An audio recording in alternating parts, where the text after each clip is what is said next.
नमस्कार, सुदेश न्यूज के special programme खास मुलाकात में आप सभी का स्वागत है। मैं हूं आपके साथ भागीरथ साहू। खास मुलाकात में आज हम आपको मिलवाएंगे मध्य प्रदेश विधानसभा के प्रमुख सचिव अवधेश प्रताप सिंह जी से। अवधेश प्रताप जी, आपका बहुत बहुत स्वागत है हमारे इस खास प्रोग्राम में। धन्यवाद भागीरथ जी। अवधेश प्रताप जी, जनता ने अक्सर विधानसभा की कार्रवाइयों को देखा है। उनको पता है कि वहाँ पर एक सत्ता पक्ष होता है, एक विपक्ष होता है। उनको पता है कि सत्ता पक्ष की जिम्मेदारियाँ क्या हैं, विपक्ष की जिम्मेदारियाँ क्या हैं। लेकिन विधानसभा की कार्रवाई को सुचारू रूप से चलाने के लिए इसके पीछे एक प्रशासनिक अधिकारियों की और कर्मचारियों की एक टीम होती है, जिसके बारे में जनता अक्सर नहीं जानती है। तो विधानसभा के प्रमुख सचिव की दायित्व क्या होती है, मुझे लगता है सबसे पहले दर्शक ये जानना चाहेंगे आपसे। देखिए, आपने बहुत सही सामयिक प्रश्न किया है। क्या है कि चूँकि हमारे देश में लोकतांत्रिक संसदीय प्रणाली है और जिसमें जनता के लिए जनता के द्वारा शासन सुनिश्चित किया जाना होता है, तो निश्चित तौर पर जनप्रतिनिधियों की भूमिका बहुत महत्वपूर्ण होती है और उन जनप्रतिनिधियों को मदद करने के लिए विधानसभा सचिवालय रहता है। तो विधानसभा सचिवालय के जो हमारे साथी अधिकारी कर्मचारी रहते हैं, उनके साथ एक टीम वर्क के हिसाब से हमारा प्रमुख सचिव का भी दायित्व रहता है। तो ख़ास तौर से तो जो माननीय सदस्यगण हैं विधानसभा के, वो जनहित के मुद्दे किस तरह से बेहतर ढंग से विधानसभा में उठा सकें, इसमें हम लोग पूरी मदद करते हैं। उनको प्रक्रिया समझाते हैं, उनके सूचनाएं जो आती हैं उनको हम प्रोसेस करते हैं, कहाँ उनको विभाग में किस तरह से देना है, कहीं एडिट करने की आवश्यकता है तो उसमें हम उनकी मदद करते हैं। फिर जब नई विधानसभा बनती है तो हम उनको प्रबोधन कार्यक्रम भी उनको देते हैं। और जब हाउस चल रहा होता है तो फिर वहाँ दायित्व और बढ़ जाता है कि उनकी चुनौतियाँ भी रहती हैं और जो माननीय अध्यक्ष विधानसभा रहते हैं उनको समय समय पर एडवाइस करना होता है और सदन में व्यवस्था बनी रहे और दोनों पक्षों की पर्याप्त बात वहाँ आ सके और जनता के मुद्दे या जो विधायी कार्य है वो सही ढंग से समय पर पूरा हो सके, ये हमका सुनिश्चित करने का मुख्य दायित्व हमारा रहता है। बिल्कुल। और आप जहाँ काम करते हैं वहाँ पर मुख्यमंत्री से लेकर कई मंत्रियों तक वहाँ पर रहते हैं, विपक्षी पार्टियों के बड़े बड़े नेता रहते हैं और हर पार्टियों के विधायक भी रहते हैं। इन सभी मान्ययों के बीच में काम करना कितना बड़ा चैलेंज होता है, कितनी बड़ी चुनौती रहती है? देखिए, इसमें इसके कई अनुभव रहते हैं। जब मैंने शुरुआत में यहाँ आया तो मैंने देखा, हालांकि मैं संसद में भी रहा, और कि जो माननीय सदस्य आते हैं, तो अगर पहले तो नए विधानसभा गठित हुई, माननीय सदस्य आए, आपके साथ बैठेंगे, चाय पियेंगे, बात करेंगे, बड़े फ्रेंडली रहते हैं। फिर उनकी भूमिका बदलती है। जब मंत्रिमंडल बनेगा उसमें कुछ सदस्य मंत्री बन जाएंगे। अगर वो मंत्री नहीं बने, सदस्य रहते हैं, तो उनकी भूमिका रहती है, वहाँ पास आते हैं तो कहेंगे साहब ये क्वेश्चन बहुत महत्वपूर्ण है, ये ध्यानाकर्षण बहुत महत्वपूर्ण है, इसको कल ही आप लगा लीजिए और जल्दी से जल्दी, हमारा जनहित बहुत लोग परेशान हैं और ये इनकी प्रायोरिटी रहेगी। लेकिन अगर वो मंत्री बन जाते हैं तो फिर वो कहेंगे कि हमारा सेक्रेटरी नहीं है, अभी तैयारी नहीं है, इसको थोड़ा सा एक हफ्ते आगे बढ़ा दीजिए। तो इस तरह की भूमिकाएं रहती हैं। इन सबके बीच में हमको पूरा संतुलन बना के चलना पड़ता है कि पब्लिक इंटरेस्ट में क्या है और रूल्स और प्रक्रिया के हिसाब से क्या होना चाहिए। हम उस हिसाब से माननीय अध्यक्ष को एडवाइस करते हैं और निर्णय उसी हिसाब से होते हैं। तो ये आपने सही कहा कि चूँकि दोनों तरफ नेता प्रतिपक्ष हों, चाहे माननीय मुख्यमंत्री जो हैं, मंत्रीगण हों और सदस्यगण हों, इन सभी से हमारा जो व्यवहार रहता है बिल्कुल निष्पक्षता का और बराबरी का रहता है। हम कोई ऐसा वेटेज नहीं देते कि माननीय सत्ता पक्ष है तो हम ये कहें कि नहीं, जनहित के मुद्दे आपकी वजह से नहीं आएंगे। हमारा प्रयास ये रहता है कि ज़्यादा से ज़्यादा जो जनहित के विषय हैं या जो हमारे संसदीय कार्य हैं उनको विधिवत ढंग से रूल्स ऑफ जो प्रक्रिया है, हमारी प्रोसीजर है, उसके हिसाब से सदन में कार्रवाई वो पूरी हो और संचालन भी बहुत बेहतर ढंग से चले और सदन की कार्रवाई में सभी सदस्यों को अवसर मिल सके अपनी बात रखने का और चर्चा में भाग लेने का, क्योंकि ये है ही चर्चा का फोरम। सदन जो है, विधानसभा जो है, वो चर्चा का फोरम है जिसके माध्यम से दोनों पक्ष चर्चा करके नीतियों का विश्लेषण करते हैं और फिर निर्णय लेते हैं और उसमें सुझाव आते हैं, उसके हिसाब से शासन को भी एक मार्गदर्शन मिलता है। तो ये प्रयास रहता है कि वहाँ पूरे सौहार्द के साथ और रचनात्मक चर्चा वहाँ पे हो। लेकिन एक जो पार्षद भी होता है उसका भी अपने क्षेत्र में दबदबा रहता है और जहां आप काम करते हैं वहां तो मुख्यमंत्री है, मंत्री हैं, कई विधायक हैं, विपक्ष के बड़े बड़े नेता हैं, तो कुछ दबाव तो होता होगा कि पहले प्रश्न हमारा लगा दीजिए या इस तरह की कोई चीज़ें, कोई कभी दबाव? देखिए, दबाव तो नहीं एक तरह से रहता है, लेकिन क्या है, हमारी प्रक्रिया बनी हुई है। अगर आपको प्रश्न पहले लगाना है तो आपको सूचना पहले देनी होगी, ध्यानाकर्षण पहले आपको लेना है, स्थगन पहले लेना है, तो आप अगर देंगे तो हम बाकायदा टाइमिंग उस पर डालते हैं। और कई बार ये टेंशन होती है कि मैंने पहले सूचना दी, एक ही पार्टी के लोग बहस करने लगते हैं कि मेरा पहले ले लीजिए, तो हम बताते हैं कि आपका 7:30 पे आया है और आपने जो 7:32 पे दिया इसलिए आपका बाद में आएगा, इनका पहले आएगा। तो इस तरह से हम सॉर्ट आउट करते हैं, पर पूरे उसके हिसाब से। और लेकिन उद्देश्य यही रहता है कि दोनों पक्षों में संतुलन बना रहे। दबाव की बात नहीं रहती है, लेकिन नियम और प्रक्रिया का हम उनको बताते हैं कि भाई सारी कार्रवाइयाँ यहाँ नियम प्रक्रिया से चलेंगी, क्योंकि व्यवस्था तभी बनी रहेगी। अगर एक का हमने फेवर किया तो फिर कल को फिर 10 वो हो नहीं पाएगा, तो व्यवस्था बन नहीं पाएगी। तो इसलिए जो है वो अल्टीमेटली फिर अध्यक्ष उस पर निर्णय लेते हैं और उस हिसाब से कार्रवाइयाँ चलती हैं। तो उद्देश्य संसदीय प्रक्रिया के भी यही है कि शासन के कार्य भी नहीं रुकें और प्रतिपक्ष की भी पूरी बात सदन में वहाँ आए और जनता की समस्याओं का समाधान हो। तो इसी उद्देश्य को लेकर के हम चलते हैं। बिल्कुल। तो जो नियमों के साथ आप कार्रवाई करते हैं तो उसमें ज़्यादा परेशानी नहीं होती है। लेकिन जब अगर सरकार बदलती है तो क्या कार्रवाई में कुछ बदलाव आप देखते हैं, या फिर आपके जो डिपार्टमेंट है या जो आप लोग की जिम्मेदारी है उसमें या फिर कुछ बदलाव कर दिए जाते हैं नई सरकार के द्वारा? कुछ ऐसा बदलाव सरकार बदलने के साथ आप महसूस करते हैं आप, क्योंकि 2016 से यहाँ आप तकरीबन कतिपय बार ऐसी स्थिति बनती है। क्या है कि जैसे मान लीजिए एक बार हमारे यहाँ मुख्यमंत्री प्रश्नकाल शुरू हुआ था, सरकार बदली, दूसरे मुख्यमंत्री आए, उस समय उमा जी आई थी, तो उन्होंने कहा कि नहीं, मुख्यमंत्री प्रश्नकाल की आवश्यकता नहीं है। तो हमारे यहाँ प्रक्रिया नियम समिति बनी है, क्योंकि सदन के नेता यदि कोई सुझाव देंगे तो उस समिति में रखा जाता है, नियम में परिवर्तन होता है। तो इस तरह के कोई प्रक्रियात्मक छोटे बहुत अगर सुझाव आते हैं तो अध्यक्ष विचार करते हैं और उसको फिर नियम समिति में हम रेफर करते हैं। तो नियम समिति यदि उसको उचित मानती है तो नियमों में हम थोड़ा सा संशोधन कर लेते हैं, लेकिन बहुत ज़्यादा वो नहीं होते हैं। हम अपने व्यवहारिक प्रक्रिया की दृष्टि से उसमें सुधार जरूर करते रहते हैं कि अगर कोई ऐसा आ रहा है कि उसका सरलीकरण करने की आवश्यकता है। जैसे आजकल सूचनाएं पहले हम केवल ऑफलाइन लेते थे, लेकिन आजकल हमने ऑनलाइन शुरू कर दी। 2015 से सबसे पहले हम मध्य प्रदेश में ही शुरू किया था, चाहे क्वेश्चन हों चाहे दूसरी सूचनाएं हों। तो इस तरह की प्रक्रियात्मक परिवर्तन तो उसके हिसाब से माननीय सदस्यों के सुविधा देने के हिसाब से या सदन की कार्रवाई को बेहतर ढंग से चलाने के लिए हम करते रहते हैं, और उसमें कोई सुझाव यदि किसी पक्ष से आता तो उस पर भी हम विचार करते हैं। आपने ऑनलाइन का जिक्र किया, केरल की तर्ज पर अब मध्य प्रदेश में भी ई विधान को लेकर चर्चा हो रही है, मंथन हो रहा है।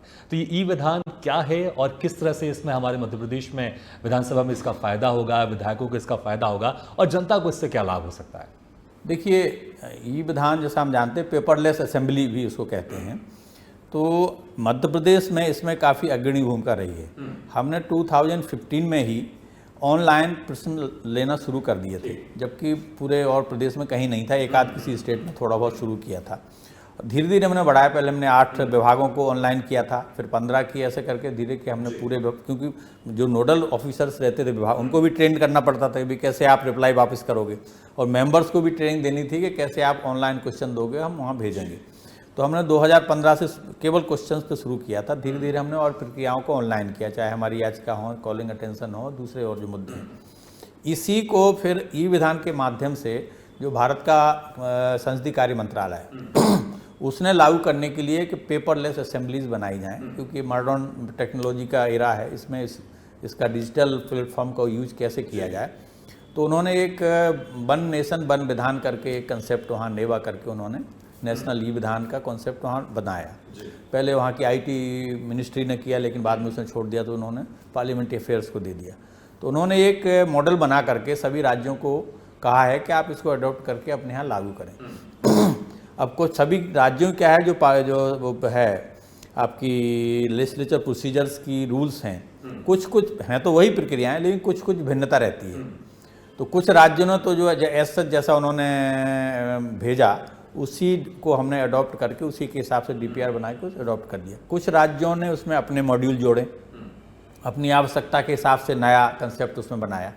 तो इसमें ये रहता है कि सभी सदस्यों को सारी सूचनाएं ऑनलाइन देना है, फिर सदन में भी उनके लिए टैब या लैपटॉप वहाँ स्थापित किए जाएंगे, और उसमें वो क्वेश्चन उनको पूछना है तो जो आपकी हार्ड बुक रहती है प्रश्नोत्तरी वो नहीं रहेगी, उसी में रहेगा ई-बुक के हिसाब से। तो उसमें वो सारी जानकारियाँ जो आपके हैं लैपटॉप से या टैब जो उनके टेबल पर रहेगा उसी हिसाब से उनको पूछना है, पेपर उनको नहीं दिया जाएगा, और सारी जानकारियाँ उसमें डिजिटाइज्ड रहेंगी।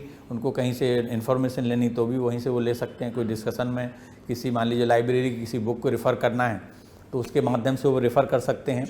इसी तरह से जो मिनिस्टर्स हैं वो उनको कहीं इनपुट अगर सेक्रेटरी से या अपने किसी उससे लेना है ऑफिस से, तो आजकल स्लिप भेजते हैं, लेकिन वो उसी टैब के माध्यम से टाइप करके उसको भेज सकते हैं। तो ये प्रक्रिया पूरे उसमें स्थापित की जा रही है। तो पूरे सदन में सभी विधायकों को उसके लिए भागीदारी के लिए टैब लगा दिए जाएंगे और सारी सूचनाएं फिर ऑनलाइन का आदान प्रदान होगा। तो ये इसको कहते हैं ई विधान उसमें प्रक्रिया। लेकिन कई राज्य अभी कर रहे हैं, लेकिन अभी पेपरलेस तो नहीं, लेकिन लेस पेपर की तरफ हमारी असेंबली भी बढ़ चुकी है। अधिकांश सूचनाएं हम ऑनलाइन ले रहे हैं, अधिकांश सूचनाएं ऑफलाइन भेज रहे हैं। केवल हाउस का जो हमारी सेटिंग्स है वो होनी है।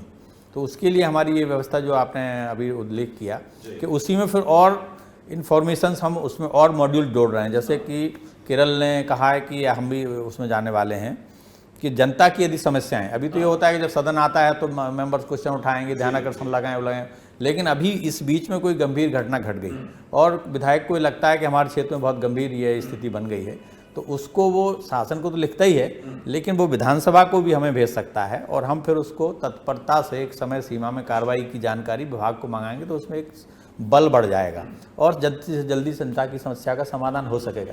इसी तरह मतलब विधानसभा सत्र के आप इंतजार नहीं करना पड़ेगा विधायकों को। हाँ, तो जो उसी वक्त अपना सवाल लगा सकते हैं ऑनलाइन। नहीं, सवाल तो नहीं, लेकिन समस्या का कोई ऐसा इशू है वो लगा सकता है। वो लगा सकता है।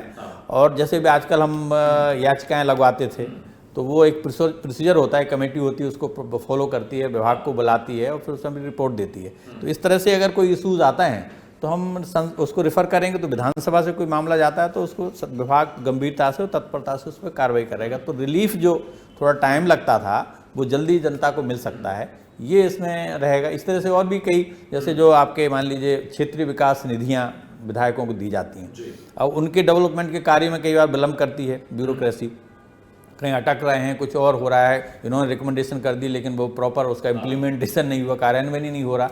तो इस तरह के इशू भी अगर विधायक हमको देंगे उसके माध्यम से, तो हम शासन से पूछेंगे कि भाई विधायक जी ने ये 3 महीने पहले इसको रिकमेंडेशन की थी, आज तक क्या इसकी प्रोग्रेस हुई। तो उसमें थोड़ी सी गति आ सकती है और जनता को जल्दी से जल्दी राहत मिल सकती है। जो सुविधाएं वो देना चाहते हैं उसमें हम मदद कर सकते हैं। तो क्या ये मान सकते हैं कि 24/7 अब विधानसभा अपने कार्य में करेगा? विधानसभा हाँ, निश्चित हमारा वो, चूंकि आज जब कंसेप्ट लागू होगा तो वो बिल्कुल ऑन रहेगा वो, और जानकारियाँ जैसे जैसे आएंगी, हमारी टीम वहाँ है। अभी हमने एक प्रकोष्ठ गठित किया हुआ है जो इसमें पूरा काम करता है। विधायकों को कोई ट्रेनिंग की आवश्यकता है, कोई जानकारी की आवश्यकता है कैसे उसमें, तो वो सारी चीज़ें रहेंगी, फिर उसको हम एस्टैब्लिश करेंगे। केरल की तर्ज पर है तो विधानसभा जब ये विधान जब यहाँ पे लागू हो जाएगा तो मध्य प्रदेश में कुछ बदलाव दिखाई देगा इसमें, और कब तक ये लागू हो सकता है और कब तक सरकार की प्लानिंग है इसको लागू करने की? देखिए, हम यहाँ से कंसेप्ट बना करके और प्लान बना करके हमने दोनों भेजे हुए हैं। एक नेवा जो मैंने कहा वो भी भेजा हुआ है, और ये दूसरे राज्यों से हमारे अध्यक्ष विधानसभा ने एक प्रतिनिधि मंडल जो है डेलीगेशन लेकर के वो दूसरी जो हमारी कमेटीज हैं उनके चेयरमैन के साथ वो गए थे दक्षिण भारत के राज्यों में। केरल हुआ, कर्नाटक हुआ, महाराष्ट्र हुआ, तमिलनाडु हुआ। तो वहाँ वो देख करके आए। कुछ राज्यों में तो नेवा है, कुछ राज्यों में ही उन्होंने अपना कंसेप्ट डेवलप किया है। तो हमने दोनों, अध्यक्ष जी ने दोनों ही का अप्रूवल करके कहा है कि ये शासन को भेजो। अगर ये यहाँ वाला देते हैं अनुमोदन तो इस पर हम आगे बढ़ेंगे, नहीं तो जो सेंट्रल वाला है वो उस पर तो है ही है। तो दोनों इंटरलिंक करके चलाएंगे। तो जल्दी से जल्दी उम्मीद है कि अगले सत्र तक हम कुछ ना कुछ प्रोग्रेस उसमें कर लेंगे। बिल्कुल, ई विधान यानी ऑनलाइन और पेपरलेस का आपने जिक्र किया। तो 2023 के मार्च में जो बजट पेश हुआ था मध्य प्रदेश में, पहली बार पेपरलेस बजट था। तो इसके लिए क्या कुछ खास तैयारी की थी आप लोग ने और कितना समय लगा था इसके लिए? बिल्कुल सही जो आप कह रहे हैं, ये उसी का एक स्टेप है। अभी तक जो बजट है उसकी बहुत मोटी मोटी किताबें प्रिंट करके और शासन को हजारों की संख्या में देना पड़ती थी।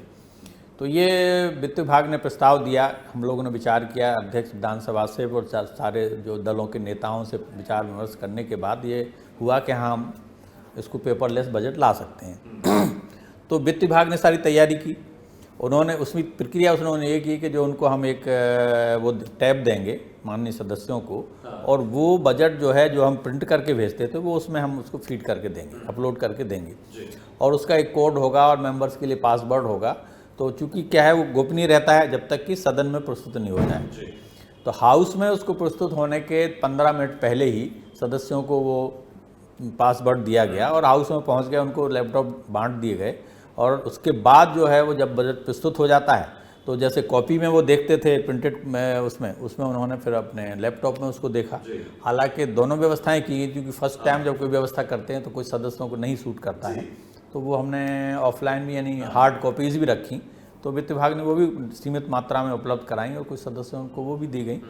तो इस तरह से ये पहले, लेकिन कभी बहुत ज़्यादा इसमें कोई समस्या आई नहीं, सभी सदस्यों ने उसको स्वीकार किया। तो एक अच्छा वो था, क्योंकि एक मानसिक रूप से सदन के सदस्य जब तक तैयार नहीं होंगे जब तक आप ये पेपरलेस ला नहीं सकते। क्योंकि कई सदस्यों को मैंने कहते सुना, मंत्रियों को भी सही सुना कि जब तक पेपर हाथ में ना हो हमारा वहाँ बोलने का वो बन नहीं पाता है, मूड नहीं बन पाता है, या हमारा प्रस्तुतिकरण उतना अच्छा नहीं हो पाता है। तो इसलिए जब तक हाथ में कॉपी ना हो या कुछ क्वेश्चन लिस्ट ना हो या दूसरी चीज़ें ना हो, लेकिन इस तरह से अब चूंकि टेक्नोलॉजी, नहीं तो क्या कुछ ऑप्शन रखने वाले हैं, पेपर और टैबलेट दोनों, या फिर सिर्फ टैबलेट ही चलेगा आने वाले दिनों में? अपवाद स्वरूप रखेंगे कोई माननीय सदस्यों के, क्योंकि सभी विधानसभा में देखा जहाँ भी इन्होंने किया 100% पेपरलेस कहीं नहीं हो सकता है, व्यवहारिक भी नहीं है वो। कुछ मामलों में जहाँ उनको आवश्यकता होगी, या मान लीजिए कोई मेंबर बहुत ही ज़्यादा टेक्नोलॉजी से बिल्कुल ही वो अवेयर नहीं है, कई बार क्योंकि अपने यहाँ ना तो कोई क्वालिफिकेशन मेंबर्स की फिक्स है, ना कोई एज लिमिट फिक्स है, कोई बहुत क्वालिफाई या यूथ भी आ सकते हैं, तो इजीली वो टेक्नोलॉजी फ्रेंडली होते हैं, उनको सारे अडॉप्ट कर लेंगे। लेकिन कोई मेंबर मान लिया 80 या 80+ एज का आ गया और थोड़ा अनुभव बहुत रहता है, योग्य बहुत रहते हैं, जानकारी उनको नॉलेज बहुत रहती है, लेकिन उससे वो उतने ज़्यादा वाकिफ़ नहीं हो पाते हैं, क्योंकि वहाँ तो उन्हीं को हैंडल करना है हाउस में। बाहर तो उनके असिस्टेंट हो सकते हैं, हम आप भी मदद करते हैं, तो उनको यदि कोई दिक्कत ऐसे जाती है तो हम फिर मदद करने की ऑप्शन रखेंगे कि भाई उनको आप हार्ड कॉपी भी दे दें। बाकी बड़ा चैलेंज है आप लोग के इस कार्य में, और सबसे बड़ा चैलेंज था 2020 में जब कोरोना की शुरुआत हुई थी।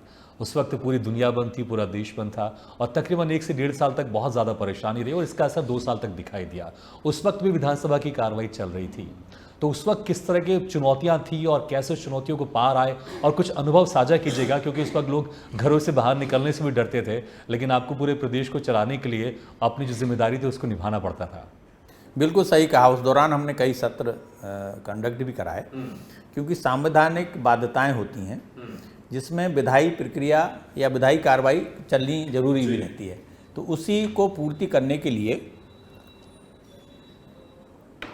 कुछ समय तक तो हमारे रेगुलर स्पीकर नहीं थे, प्रोटेम स्पीकर यहाँ माननीय रामेश्वर शर्मा जी थे।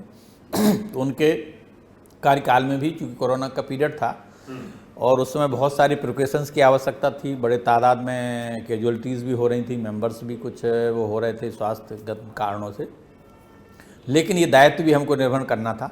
तो अब जो हमारे प्रोटेम स्पीकर थे उन्होंने हमसे चर्चा की कि क्या कैसे करेंगे, क्या करेंगे। मैंने कहा पूरे जो भी कोरोना के प्रोटोकॉल्स हैं उनका पालन करते हुए डिस्टेंस के साथ अपन बिठाएंगे। और फिर हमने NIC और दूसरे जो टेक्नोलॉजिकल पार्टनर थे उनको हमने चर्चा की। हमने कहा इसको अपन वर्चुअल मोड में कैसे कर सकते हैं। तो हमने उसमें एक बड़े स्क्रीन हाउस में लगवाए, और जो सदस्य जिनकी थोड़ा स्वास्थ्य गड़बड़ था या जो चलने फिरने की उस स्थिति में नहीं थे, उनको हमने अवसर दिया कि वो अपने ज़िले से ही जो NIC का कार्यालय रहता है वहाँ वो अपना आई कार्ड लेकर के जाएंगे कि वो MLA हैं। तो वहाँ से हमने व्यवस्था की कि वो वहाँ से वो सीधे सदन की कार्रवाई में भाग ले वर्चुअली। तो ये पहला कंसेप्ट था, हालांकि राज्य कहीं देश में नहीं था, लेकिन बाद में कुछ एक विधानसभा ने फिर इसको लिया। तो कुछ विधायकों ने जो है अपने जिलों से न केवल प्रश्न पूछे, सदन की कार्रवाई में हिस्सा लिया, और यहाँ सदन में मंत्रीगण ने उसका जवाब भी दिया। तो बड़े अच्छे से कार्रवाई, क्योंकि सोशल डिस्टेंसिंग भी रखनी थी, सभी लोगों को वहाँ बिठाना नहीं था, तो सीट हमने गैप दे करके बिठाए। तो कुछ सदस्य यहाँ रहे और कुछ उन्होंने वहाँ से भी अपनी कॉन्स्टिट्यूंसी से, अपने डिस्ट्रिक्ट से भी भाग लिया। तो इस तरह से हमारी 2-3 जो सत्र थे उस दौरान कोरोना काल के, वो बड़ी सफलता से और पूरे बिना किसी बाधा के, पूरी सुरक्षा के साथ किसी सदस्य को, किसी को कोई ऐसी प्रॉब्लम नहीं आई। बाकी तो व्यवस्थाएं हमने सुरक्षा की थी, सैनिटाइजेशन हो या उनकी जो टेस्टिंग है वो सारी की हुई थी। तो इस तरह से वो कार्रवाइयाँ बड़ी सफलतापूर्वक उसमें हुई। परिवार वालों की चिंता तो रहती होगी कि आप इस समय बाहर जा रहे हैं, अपने इस कार्य को निर्वहन कर रहे हैं। बिल्कुल, ये बहुत ज़्यादा रहता था। तो सभी लोग और हमारे साथी भी कहते थे कि चूँकि क्या मेरा जो प्रमुख सचिव का या किसी का जो दायित्व रहता है वो रहता, सबसे मिलना जुलना होता ही है। विधायकगण भी आते थे, पूर्व सदस्य भी आते थे, और आप लोग भी, मीडिया के लोग भी आते रहते थे। तो सतत उनसे वार्तालाप करना या संपर्क करना या थोड़ा डिस्टेंस के साथ बात करना वो रहता ही था। पहले लोग सभी लोगों का कहना था कि आपके चैम्बर में सबसे ज़्यादा वो रहता है, तो सबसे ज़्यादा आपको सतर्क रहना चाहिए। पर मैंने कहा कि नहीं, मैं उसको कोई बहुत नेगेटिव उसमें ले नहीं रहा हूँ। तो मैं अपना रूटीन वगैरह जो भी रहता था वो सारा मेंटेन करते हुए थोड़ा बहुत मेडिटेशन भी करता हूँ मैं, तो उससे सारा करते हुए हमने कोई ऐसी स्थिति नहीं बनी। एक आध बार एक पत्रकार अनजाने में वो आ गए थे, वो भी संक्रमित थे, तो कुछ दिन के लिए हमको आइसोलेशन में होना पड़ा, लेकिन बाकी चीज़ें सभी ठीक रहीं। तो इस तरह से चुनौतियाँ तो रहती हैं, लेकिन आप अगर अपनी संतुलन के साथ और उसके साथ आप काम करते हैं तो फिर रास्ते बन जाते। बिल्कुल, और यही कारण आपके इस उत्कृष्ट कार्य के लिए संसदीय उत्कृष्ट सेवा सम्मान से भी आपको सम्मानित किया गया है। वाकई बहुत मध्य प्रदेश के लिए गर्व की बात है। तो जब ये सम्मान से आपको सम्मानित किया गया, इस उपलब्धि पर आप क्या कहना चाहेंगे इस सम्मान? ये बहुत धन्यवाद आपको। एक्चुअली ये सारी चीज़ें थी, तो इन सब का एनालिसिस क्योंकि जो हमारे वरिष्ठ चाहे अध्यक्ष हों या मंत्रीगण हों या दूसरे जो राजनेता रहते हैं, संसदविद रहते हैं, वो करते रहते हैं। तो माननीय अध्यक्ष लोकसभा यहाँ माननीय सदस्यों को, मंत्रीगणों को उत्कृष्टता का वो देने के लिए आए थे पुरस्कार।